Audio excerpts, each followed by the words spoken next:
This lesson is on grouping data. Now, thus far in the class, we've run select statements that have gone against all the data in a table, or data that's been restricted by a where clause. But SQL allows us to group data up into sets of data, and we can get summary information about categories. The group by clause is what we're going to use to specify whether we want data grouped by a column or by more than one column. We can use aggregate functions within a group by clause. And again, the group by divides the table into sets of data. And then these aggregate functions may return summary information for those sets.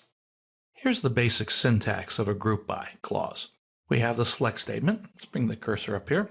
Select statement, the listing of columns we want to see, the from and the table list.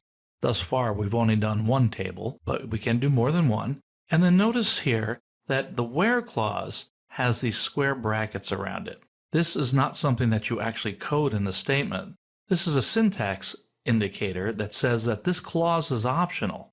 In other words, you can use a group by without a where clause. If you do use a where clause, it has to appear between the from and the group by. Now here's an example. We have selecting a pub ID and a count of the title. Now that's listing detailed information, the pub ID per row, and a count of the title. Normally that wouldn't be accurate from book, but because I have a group by clause on it, I'm grouping by the value of pub ID. This is the pub ID on the book table now, not the publisher's table. We can do this. So all the items in the select list that are not in a group by must generate a single value for each group. Let's go ahead and run this statement. So I've preloaded it here, and pub ID, group by pub ID. Let's submit it. So we see we have pub ID 1, 2, and 3. These represent the 3 publishers that are in our system. And it's counting the titles that are associated with that pub ID in the book table. And there are 6 for each one of these publishers. We have 18 books. Each one of them has 6. Let's go back. Now, there are some restrictions, as I mentioned. You don't want to put detailed information in here like pub ID and type unless you had both pub ID and type in the group by. Here I have just pub ID, and that's not going to give us accurate results for type. Let's go ahead and run that. Now here's the statement that has pub ID and type in the select list, but just pub ID in the group by. I'll run it, and I get 3 rows I have grouped by pub ID, and it's showing type here, cooking, business. But this isn't accurate because they have more than psychology books in the publisher 1 and more than cooking in 2. It's just showing us the first value that appeared. In other DBMSs, like Oracle, for example, this would actually give you an error. So you've got to be careful to know to not mix up single detailed information along with summary information unless every column that's a single bit of information or detailed appears in the group by. Okay, so for example, I could add in type down here on the group by. Let's do that. And now I should get an accurate example. Now, if you notice here, I have my grouping is now by pub ID and type. So I have a group that's pub ID 1 in business, and that has 1 book. I have another group that's group 1 in psychology with 5 books. My publisher, as publisher number 2, has some titles that are null, or the type is null, and they have cooking books, etc. So we're grouping by these 2 columns together forms a group when I put 2 in the group by. Let's go back to the slideshow for a second. Now, one null never really equals another null technically, but it would be very hard to display a separate group for every individual null that you might find in a 100,000 row table. So it makes an exception here in the group by, and it creates one separate group for any nulls that are found. Think of it as a group of unknowns.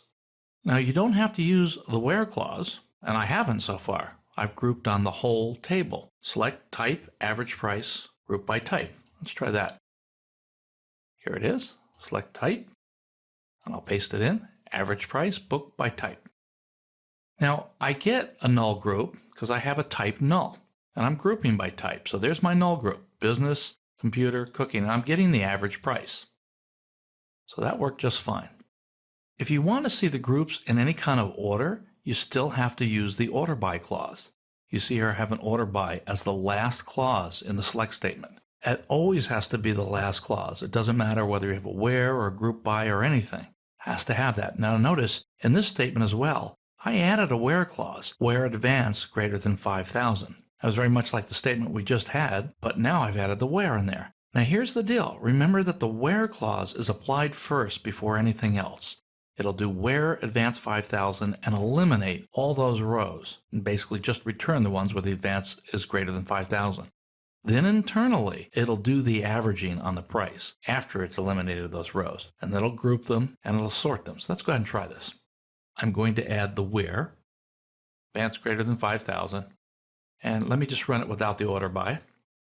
So we see we've got different averages here, and we've eliminated the null group because when I look for advance greater than 5,000, nulls never pass that criteria. Nulls are skipped over completely.